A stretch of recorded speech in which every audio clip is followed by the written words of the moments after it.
Hey everyone, welcome to Founders 365 with me, Steven Haggerty. Today I'm joined by David Nicholls, founder of FlashFomo. How are you today, David? I'm good, thanks, Stephen. How are you, mate? I'm very good. Thank you for joining me. And you're one of the furthest guests I've had all the way in Australia. But I appreciate your time and I appreciate you coming on. Oh, you're welcome. Great. So first and foremost, what is FlashFomo? What is it that you guys do? What is it that you offer? Yeah, sure. So FlashFomo is a social media company. We help social influencers, gamers, music artists, and celebrities create and sell their own branded products online.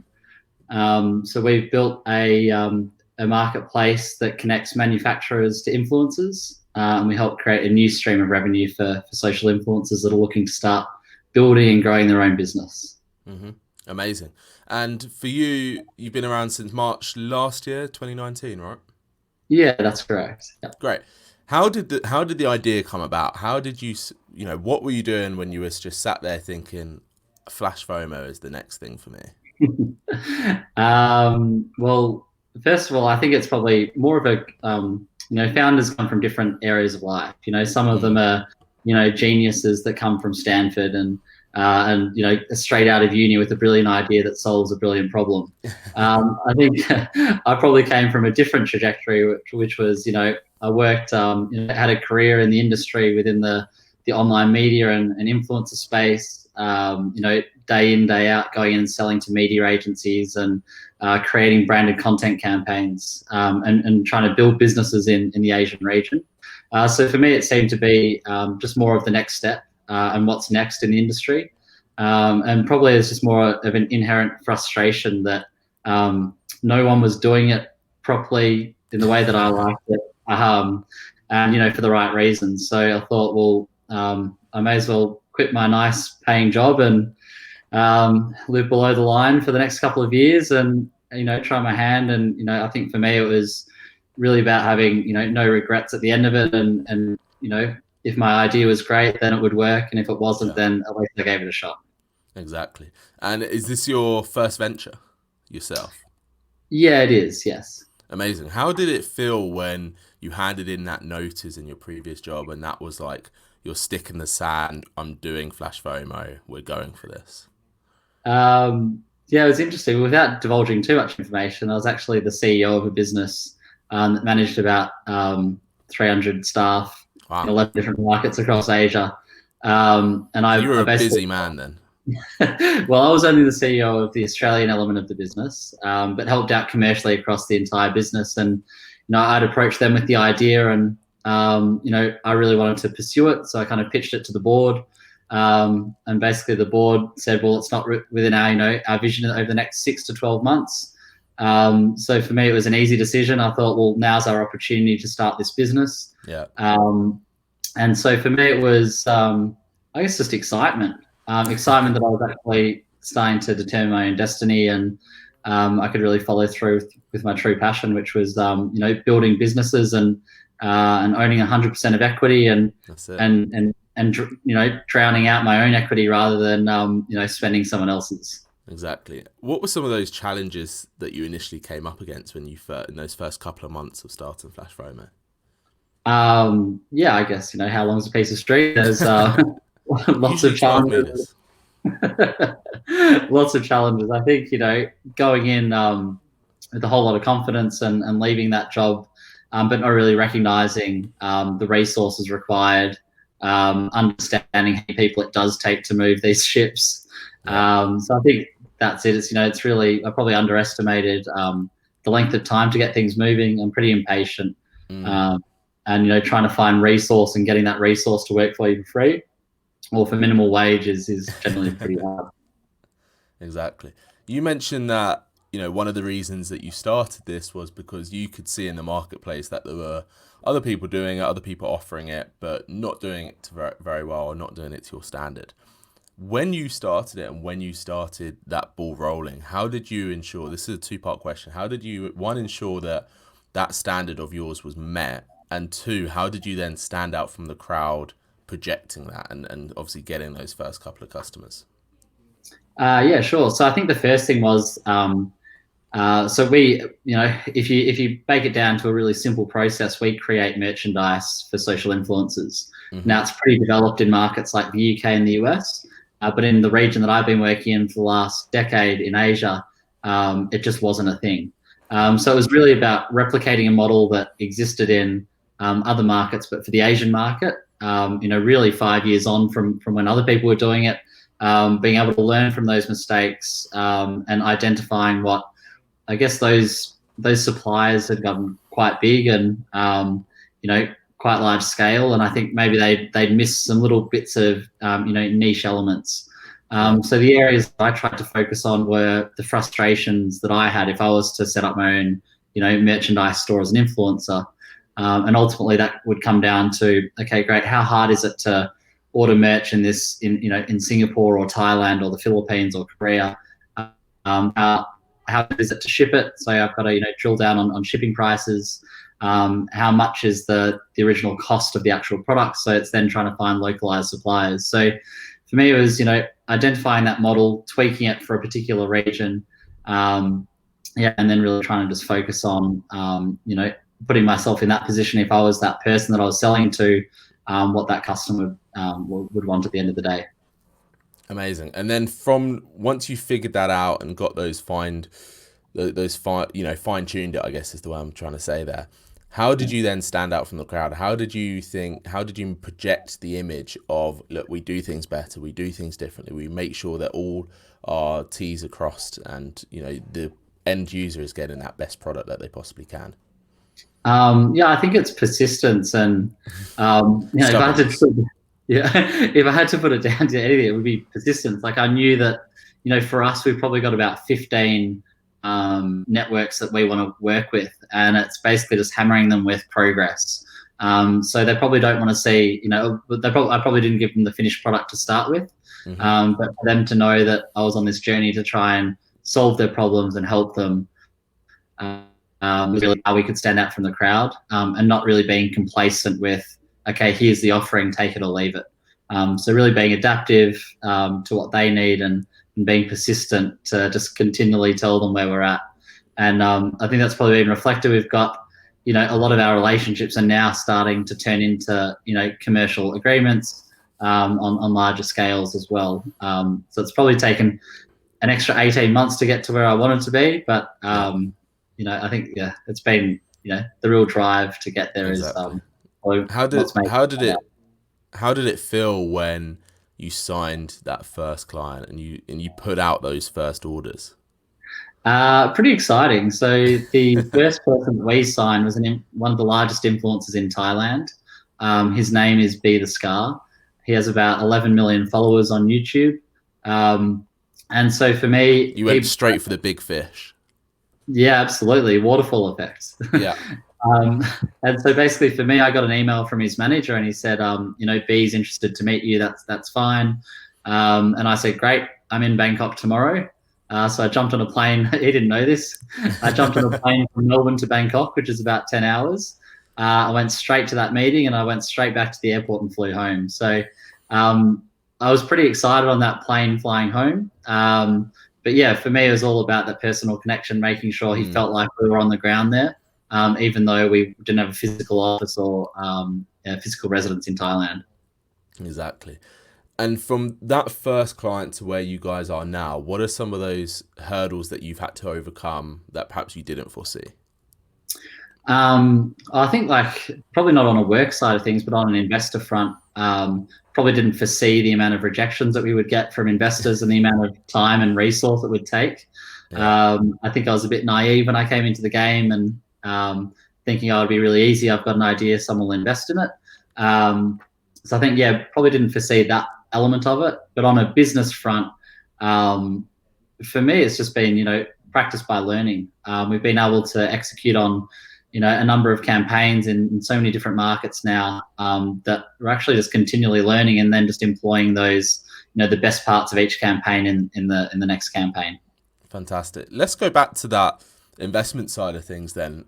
In terms of, I'm really curious to know how every day you sort of got out of bed and you still were motivated for the business, even though you were perhaps getting some no's from investors and not not the conversations you expected, put it that way? What kept your motivation up? What kept you going every single day? I think for me, I just personally believe so strongly in the idea. And it was not just about the idea, but it was about the numbers. And so I guess the main element that I would always draw back to is that, a key element of our business is, social commerce, e-commerce sales, selling things online. And then looking at social influencers, well, they've got great online audiences. And I would always be fixated on this $0 customer acquisition cost. If I could convince the influencer to promote their own product, I don't have to pay for marketing. We hit 11 million people. And if we could facilitate that whole entire back-end response, then I felt like we're onto a winner. So for me, it was just, focusing. I think the thing that got me out of bed was I don't have to spend money on marketing today. I'm building a business with a $0 customer acquisition cost business. And investors still said no to that. Yeah, we got some in the end, but yeah, you got some in the end. That's the main point. It's like no matter how many no's you got, you still went for the yes. It's that classic exactly, saying.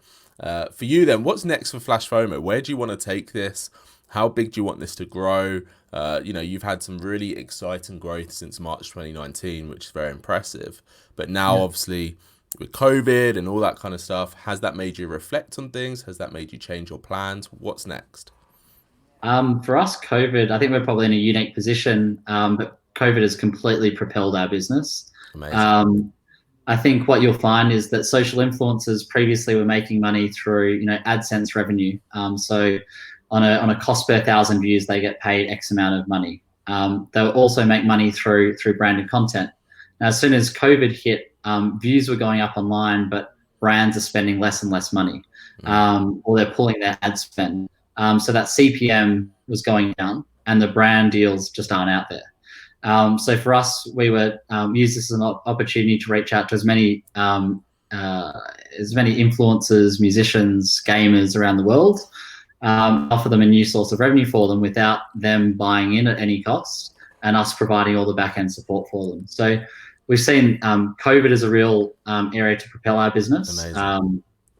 And in terms of where we're at in the future is that, we want to be that number one supplier for influencers in the Asian region as a priority, and then moving outwardly into other markets as well. And we've got a few announcements coming in the next couple of weeks, which are absolutely massive, which will help us, a few different partnership deals, but we're well on track to kind of achieve that. How will you know when you reach that number one spot in Asia? Well, right now, like there's a few people doing it independently in a siloed market, but no one's doing it on a regional response at the moment, to the extent that we're doing it at. So you're already number one? No, I don't. No, not at all. But I think because the market's so new and fresh in terms of our area, I think there's just so many different ways that people are viewing the opportunity. In the way that we're viewing the opportunity, we're not even scratching the surface. I think the way that we would view success is having thousands of influencers selling products on our platform all at once. How do you handle competition? Because no doubt since you started March 2019, I'm sure people have taken note of what you're doing and the success that you've had. How have you dealt with perhaps some people coming up behind you, or even those people in front of you, when you view them as competition?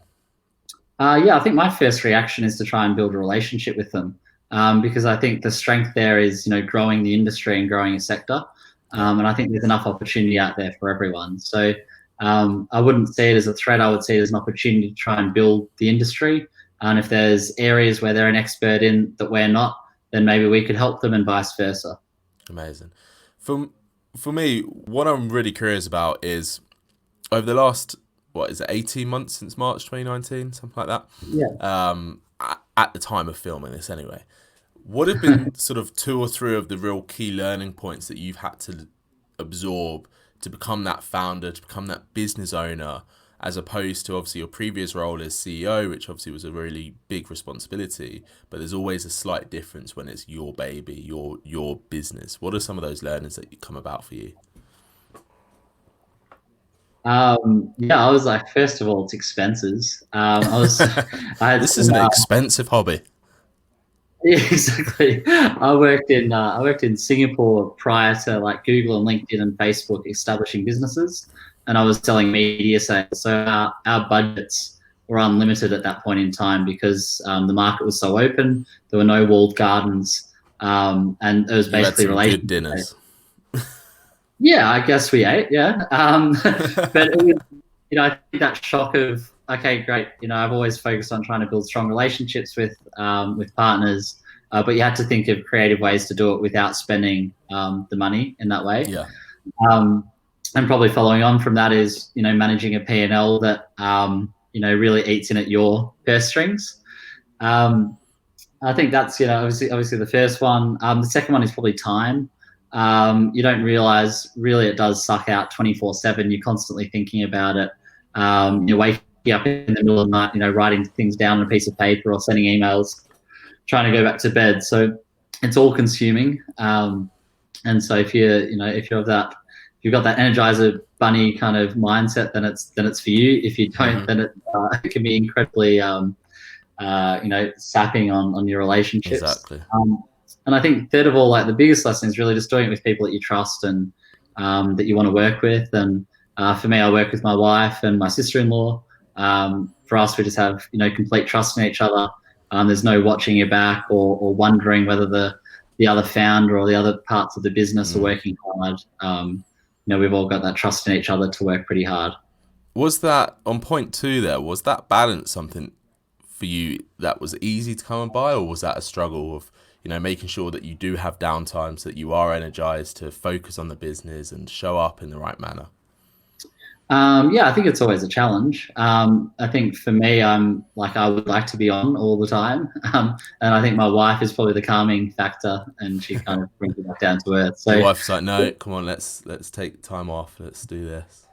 exactly. So it probably took about a year, but after about a year, we started respecting weekends. Yeah, But yeah, definitely for that first year, it was just any time of day, do it, drop what you're doing. We still kind of do that on weekends, but now we kind of respect them a little bit more. fantastic. Listen, David, one of my final questions for you is, what is that one key aspect in your business that you've built up over the last 18 months that you wish you had from day one? That one key attribute that you've discovered, I guess we could put it that way. Yeah, sure. I'll probably call this out. I didn't know you were going to ask this question, to be honest, but I did I've been thinking about this, and we had what I like to call our Higgs boson moment. So when the two particles meet and it all makes sense. Hopefully I got that right for any scientists out there. But our Higgs boson moment we probably discovered about 3 months ago. And that was really being able to integrate all our manufacturers seamlessly onto our back-end platform and making that element as frictionless as possible. So if an influencer wants to come and set up their brand, we've got the entire catalogue of over 500 products collated from 90 manufacturers. All they need to do is select that product, and basically that's an immediate synchronization with the manufacturer of their product. So yeah, if we had that from day one, I guess I wouldn't have pulled out so many hairs over the first 14 months. But it's probably one of those things that if you did discover it on day one, the business would be in a very different place as to where it is now, and actually where it is now is exactly where it needs to be now. Yeah, you're right. And we had to wait for the evolution of some of the agencies in Asia to kind of get to that point of wanting it and needing it. And I think we're starting to see the transition now as well. This is fantastic. Listen, David, I guess my final question is how can people find out more about FlashFomo, and how can people get in touch with you if they need to? Yeah, absolutely. Well, yeah, they can jump on flashfomo.com. I guess interested investors can reach out to me directly on LinkedIn, David Nicholls, or via my email address, david@flashfomo.com. I guess interested partners in the influencer space that are either agencies or managers of influencers can reach out direct to us as well. Fantastic. But yeah, we'd be willing to have a conversation and just see where it leads. Exactly. That's it. Everything starts with a conversation. I think people forget that. That's all it needs to do. Start with a conversation. David, listen, thank you so much for coming on Founders 365. I'm really looking forward to seeing the growth of FlashFomo and seeing what you guys get up to. I've no doubt you'll be hitting that #1 spot very soon. Thank you very much, Steven. Appreciate it. Thank you everyone for listening and watching. This has been Founders 365.